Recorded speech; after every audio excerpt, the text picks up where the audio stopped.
Hey, it's Chris Little. I'm the news director here at KFI AM 640, and today we are speaking with Rod Hochman. He is the president and CEO of Providence St. Joseph Health. Rod, thanks for coming. Great to be here. I'm looking forward to the conversation. And we had a little pre-conversation, so just so you don't think there's any magic going on, there's a little magic, and Rod's a magic guy. You've been in the healthcare business for how long? I'm coming up on 40 years. And I've seen a lot of changes in healthcare, and a lot that are going on now, but Right. It's about 40 years. And Providence St. Joseph is a healthcare provider in how many states? So we're a large healthcare provider system. We're in 7 states. We've got 50 hospitals. We employ over 110,000 caregivers. We have about 1,000 clinics across the 7 states. And we're in everything from medical groups to post-acute care to clinics to ambulatory care centers. And what's unique about our health system, we even have our own university, and we have a high school right here in Burbank, California, right in your backyard. Right in our backyard. That's pretty cool. I'm really fascinated about Providence St. Joseph Health in that it's bigger than I thought. Right. I always like to say we're the largest organization you haven't heard a lot about. Right. And we've kind of grown quietly, and if you look at our heritage, we're 160 years old. Right. A group of sisters came over from Montreal, landed on the West Coast, started a couple of clinics that grew into the 7-state health system that we have today. And they've always gone about saying, well, what's the need? And let's go after it. So people needed health care, minors needed health care, and they said, let's do it. And it's really, what's unique about Providence St. Joseph, it is the frontier spirit of the Western United States. Right. So we call ourselves a Western health system. And then we've also grown because last year we joined together with St. Joseph Health, which is in Orange County in Northern California and Texas, to combine to form Providence St. Joseph Health. Mm-hmm. So we've been adding folks on over time. Little Company of Mary here in Los Angeles joined Providence years and years ago. So like-minded health systems have kind of come together to form this big union that we have, which is really called Providence St. Joseph Health. And our mantra is that we can be big and small at the same time. So how do you deliver health differently than, say, some of the other larger organizations like Kaiser or some of the others? So I'd say some of the things, I think they're all great health organizations Right. out there, but I'd say some of the things that make us unique is our commitment to the poor and vulnerable patient. So anyone that walks in the doors of any of our clinics or hospitals is going to be seen no matter what. You don't turn them away. We don't turn them away. And last year, for instance, we did $1.3 billion with a B dollars of free care and community service. That's amazing. How do you do that? Well, it takes a lot of work. We've got to balance the budget. We're a $23 billion health system, but that's part of our charge is to be Right. able to do that. But we got to make sure that we're spending the money the right way, that we've got the resources. It's getting harder and harder as we go forward. We're trying to figure out how do we create and care more efficiently so we can care for more people. We care for about 12 million people in the Western United States. That's pretty big. It's a lot of folks. We take care of a lot. Last year, since the President's bill, President Obama's bill, we took care of an additional 750,000 people that didn't have care before. Well, how did that have an effect on you? So the effect was, it was a good thing. We took care of a lot of people. Right. Now, the problem is we didn't get paid that much more to do it. Right. But overall, I think we've improved the health of the communities that we're in. So I'd say that's a big part of what makes us different, is our commitment to the community health, to the communities that we serve. And you're moving toward technology as well. You have some apps. You were telling me about an So app. what we figured, what do we do? Because your question to me is, look, we're spending a lot of money on healthcare. Right. The country's checkbook's kind of tapped out. So how do we make healthcare better, right? I mean, how do we make this better? Right. But we can't spend any more money. So we've kind of sat down with that, and we kind of came up with about 5 areas that we think make a difference. And those 5 areas are what? So number one that you alluded to is technology. Right. And technology, look, today the largest hotel company in the United States doesn't own a hotel room. That would be Airbnb. Airbnb, yeah. Largest car system in the country, Uber, doesn't own a car. Right. So technology has really changed the way we look at things, and it's really coming into healthcare now. Because before, remember when you'd go to your doctor, they'd write out a prescription, they'd do everything on paper. Right, yeah. That's completely changed, and this whole digital revolution is occurring in healthcare. We think it's something that can make healthcare better, but others are going to have to help us with that in order to do that. And we talked a little bit about, we had the folks from Amazon joined us. And if you know anything about Amazon, right, they've changed the retail world, Right. they changed the book. They want to think about healthcare, and we said, well, why don't we just hire a bunch of them and figure it out together? And you have to be a big player to hire somebody from Amazon. It can't just be, I couldn't hire somebody from Amazon even if I had the money. Right. So that's what we said. That's the big part. So Right. Aaron Martin, who joined us, Aaron was one of the folks that worked on the Kindle. Aaron came over, brought his group of people with him, from Amazon and Microsoft, and they're really helping us change the way we look at the digital side of healthcare. But you got to be big enough to do that, and they're creating applications and they're creating ways that you can make your own appointments, and that if you're, let's say, for instance, with the Circle application, if you're a mom and you want to take care of your pregnancy and your child, you can just get online at any time and talk to your nurse, be able to interact and do the things that you need to do. We think that's where the future is going. So instead of people coming to see you, you go to see them. Exactly.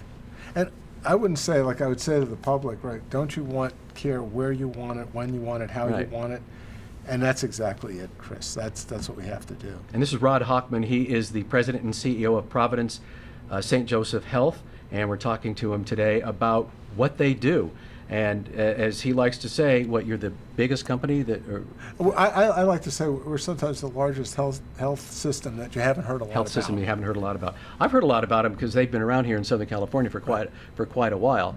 And you have a great name, and you're talking about the 5 things that you're working on. So number 1 is technology. What's the second one? The second is the whole concept of population health, or what we like to say is whole person care. Right. So how do we take care of groups of patients that need special attention? Seniors on Medicare, moms on Medi-Cal or Medicaid, and how do we do that in a way that the care gets better but it's more affordable?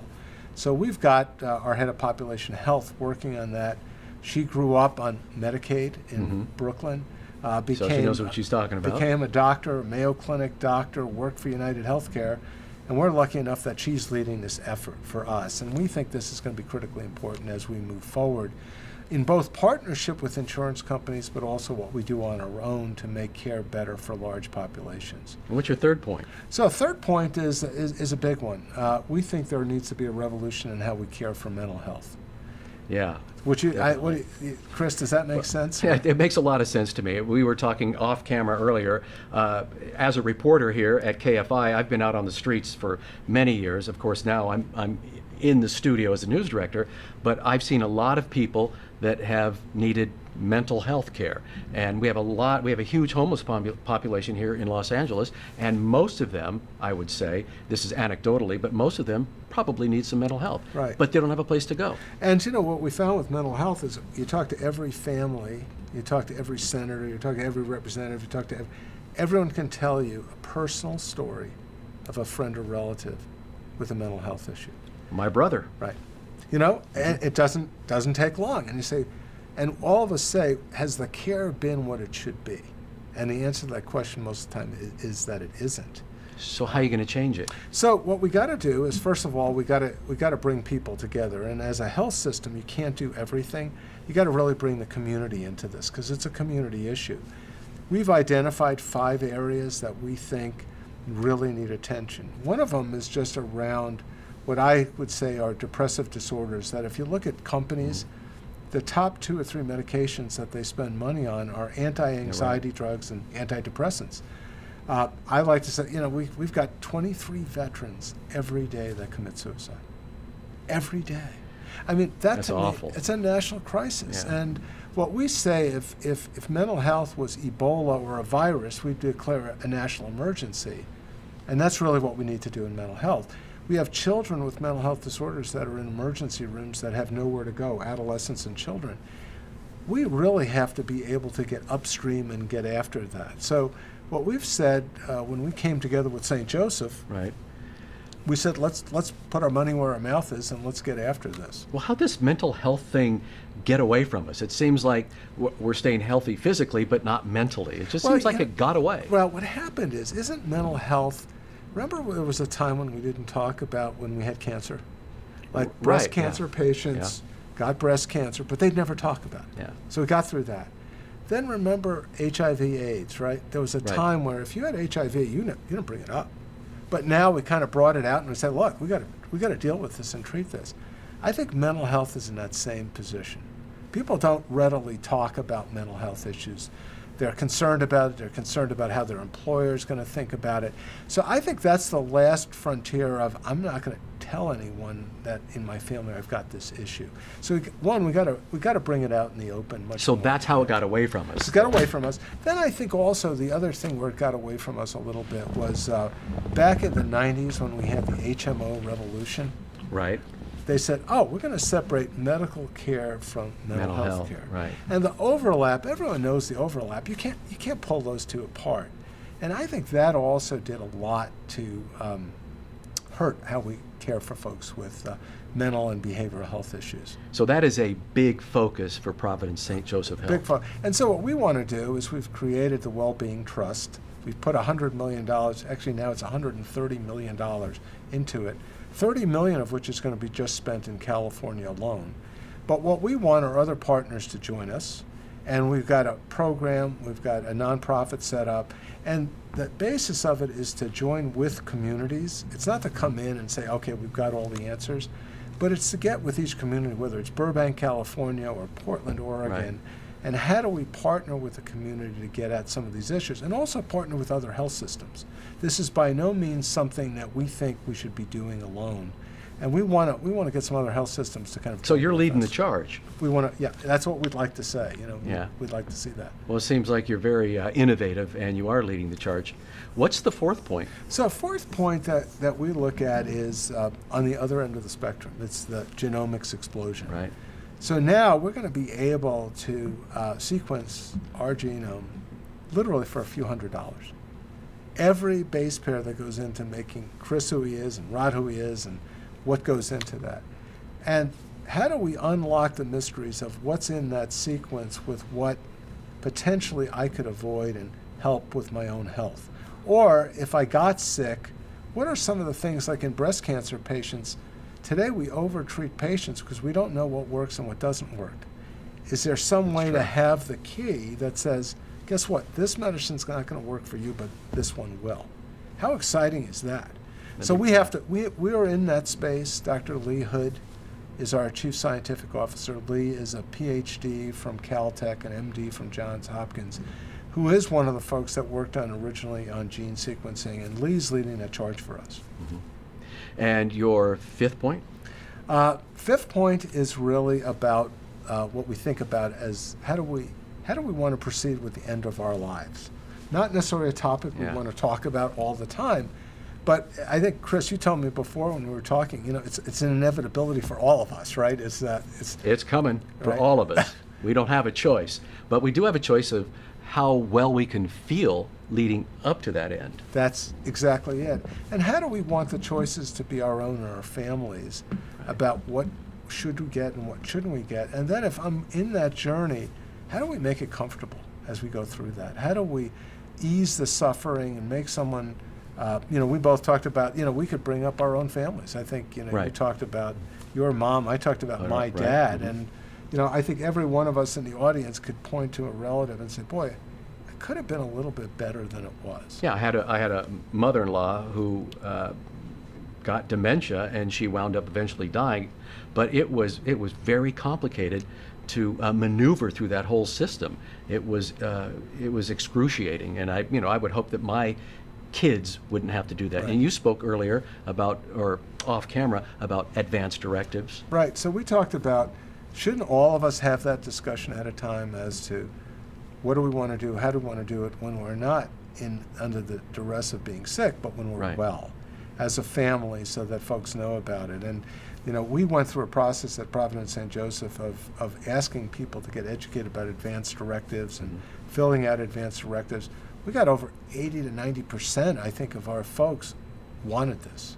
Yeah. And that tells you that I think people are interested, and you got to have the right program. And we're just lucky enough to have someone like Dr. Bayak, who's really kind of leading our charge. He's here actually in Southern California, but he's leading the charge for the whole system in this. And one of the things about advanced directives and that Rod is telling us about is you got to have your physician involved in it as well, right? And the physician, I can speak as a physician and as a leader of a health system.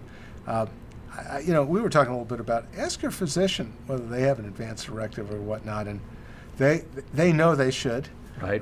And oftentimes, I'll say this, folks, ask your physician what they would do for their mom or dad or for themselves. It's a good marker of like what care makes sense. Yeah, that's a tough question. Right, and you should have that relationship with your physician in a way that you can do that. I mean, in a perfect world, that should be there. Rod Hochman is the CEO and president of Providence St. Joseph Medical, and did I say that right? Yeah, health. Health, sorry. Providence St. Joseph Health. That's what happens when you're doing live to tape, as we like to call it. No cue cards. We're just talking. We were talking about making home visits and doing things like that. I'd like to discuss with you, how is that going to change? Are physicians going to be coming to our homes? Are we going to be doing it with smartphones, on a telephone?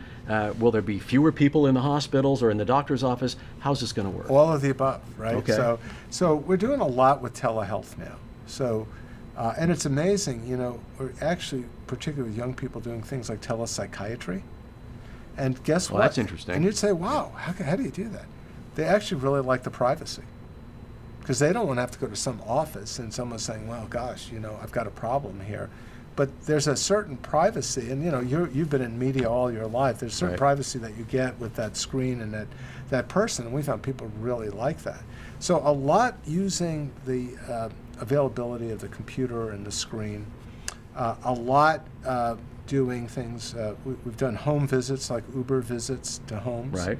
And a lot of times it doesn't necessarily have to be a doctor. A great nurse practitioner is really someone who can oftentimes kind of clear through the haze and be able to figure out what's going on. What applications and things, people want to be empowered. They want their own medical record. They want to be able to set their own appointments. We have an application now that if you went to see your doctor for diabetes, for instance, Right. and said, look, Chris, I want you to follow this application. It's going to help guide you through it. And get online and get this, and this. And guess what happens when you get home? Something else comes up. Right. So in the doctor's office, he can hit an application. It puts it right into your medical chart so that when you log on at home, it says, okay, Chris, here, we're ready to go. And that's kind of what you need. So it'll help direct your diabetes care, and it'll help you do all of those things. But you don't have to think about it. It's already in your record. It's when you log on, it's right there. Well, it seems with all this cyber stuff, the personal touch might go away. It enhances the personal touch. So we're saying, and today, I'm going to say this. How much personal touch is there in that last visit that you had with your doctor? It was probably, 12.5 minutes or? Might have been. My particular doctor, I've known him for a while, and sometimes when I come out, his nurse is like, what were you guys talking about? Right. But that's the But yes, exception, right? yeah. I mean, I think, and it's not any knock on our physicians. They're busy. They're Yeah. busy. They're having to do all this. Everyone's kind of rushing to get things through. So what we think this does is enhances the experience.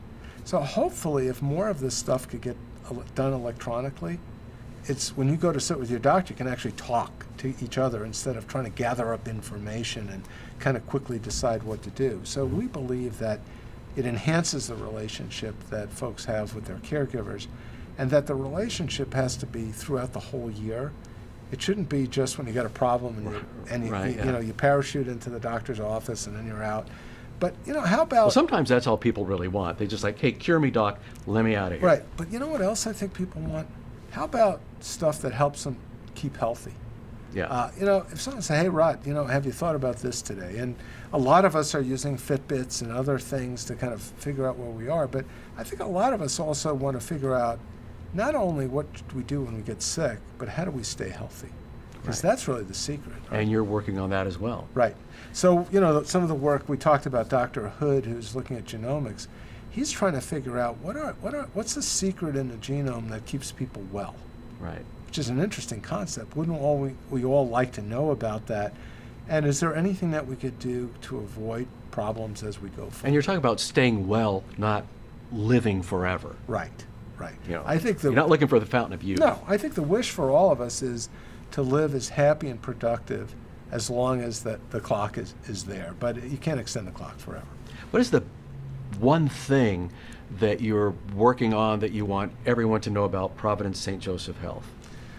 I'd probably say, this is really hard, right, to say that. Well, that's why I'm asking you and you're not asking me. Globally, it's our commitment to the individual person and family Right. to make their health better.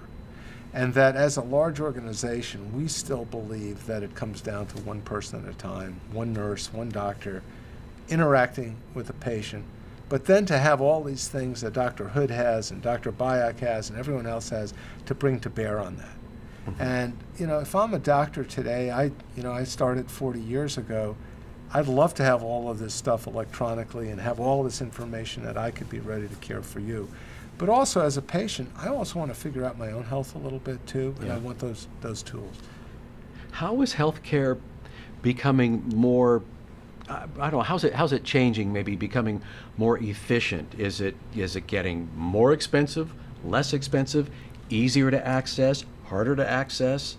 With you guys, I'm sure you're going to say it's easier to access. Because we talked about it earlier. You did, was it 1.3 billion? Yes, in community benefit. In community benefits. So those are people who can't afford to go to the hospital. You guys are taking care of them. So I would say all of the above. I'd say there are a couple of themes. If I was here and said we've got it all right, no, we're on a journey to getting it right. And there are a couple of principles. Are you close? I'd say we still have a ways to go. This is a big, complicated problem. And I think it's a big, complicated problem for the country. But we've kind of dove into it in a lot of ways, like in technology, that we feel we're ahead. We think there are a couple of things about healthcare. It needs to be simpler, Right. right? So if we could simplify things, everything from billing to just what do I need to take and how do I need to do it, that's going to make care better. We got to make it more accessible. So if you need to see your doctor, you just want to get on your iPhone and figure out, when can I do that? How do I do that? It's got to be more accessible for everyone, Right. not just those of us who are lucky enough to have insurance. So we have to broaden that, and a lot of work we're doing around that. So we think we're on a journey. We'd love the dialogue in the country to be, how do we fix healthcare? That's what I think Providence St. Joseph. I recruited our new CFO who came from Microsoft. Mm-hmm. And he asked me, Rod, why should I come to work for you? And That's a great question. My answer was, I want to fix healthcare. Are you in with me? And I said, okay, I can come in for that. So Providence St. Joseph is trying to fix healthcare. That's a big goal. Right. But if somebody's going to do it, it's got to be you. It's Or us. It might as well be you. Right. We look at it, and it's us with partners. Right. So we look at partners like the Amazons of the world and the Microsofts of the world, other health systems. Because we do a lot of work cooperatively and say, we don't have all the answers. Can we do some of these things together? Yeah. So we think it's a combination of bringing our ideas forward, but also being smart enough to partner with others as we move through it. This is Rod Hochman. He's with Providence St. Joseph Providence St. Joseph Health. I want to say Providence St. Joseph Medical Center for some reason. Yeah. That's like, so to me, we made the leap, right? Right. We used to call ourselves that, right? We used to call ourselves That's why. healthcare. So we said, we can't just be about being a medical center, because we're really not just a medical center. We're You're all about virtual, health. right? Yeah. We're all around. And then we're not just about health care when you're sick. We want to be about health. So therein came Providence St. Joseph Health. About well care, Right. getting Yeah. people. You seem very passionate about this. So I looked a long time ago. I was in high school. I became a 6-year Medi, went to medical school. Started medical school when I was 19 years old. That's quick, isn't it? 6 years? Yep, it's quick, I think it's supposed to be 8, isn't it? It's supposed to be 8, and then you do your residency, you do your fellowship, you do Right. all that. And I'm as passionate about taking care of patients as I was 39 years ago. And I'm just lucky enough to have the job that I have, but I feel I represent the 111,000 caregivers. And particularly, I have an affinity for our nurses and doctors, as one of them. What do we have to do next, and how do we do it? And it's exciting. And if we don't solve this problem, gosh, this is right up there for the country. Yeah. And it affects everyone. Everyone's health is important. And we do a lot of great things in this country. We have a lot of great things in our health system. We just need to kind of really recalibrate some of them. It needs an adjustment. It doesn't need a whole makeover, but it's probably time for that adjustment. Seems like you're getting there. And with a passionate and engaged leader, you know that there are passionate and engaged people working with him. Is that correct? It's all about our people, and it's about, we call our group, people used to call them middle managers, and the folks Right. that are in, we call them our core leaders. Yeah. And those are nurse managers. They actually do all the work. I get to talk about it, but they actually do all the work for us. They make you look good. They make us, yeah. And one of the secrets that people said, what's the secret to being a good CEO? It's hiring really good people and getting out of their way and letting them do what they were there to do. And that's a philosophy we have. My job is to make it better, communicate our message, figure out what our strategy is, and then just hire great people. And if we hire great people, we'll get there. And sometimes it means hiring people that aren't in healthcare. Yeah. They're from technology, they're from insurance. Like Microsoft and Amazon, the guys you hired. Right. So that's what makes, and having a diverse organization. We're really proud of the diversity of our organization. Our senior team is 14 members. It's 9 women, 5 men. Wow. And they come from all over. I mean, it's I think a real tribute to who we are as a country and who we are as an organization. I work for 2 women. One is my boss, the other is my wife. But I have at least one of those on my list too. well, it's been a great pleasure talking to you. Same I here. really appreciate Great it. to see you, Chris. I'm really inspired by what you have to say. And this is Rod Hochman. He is the president and CEO of Providence St. Joseph Health. And if you'd like more information, there is a link down below. And thanks for joining us.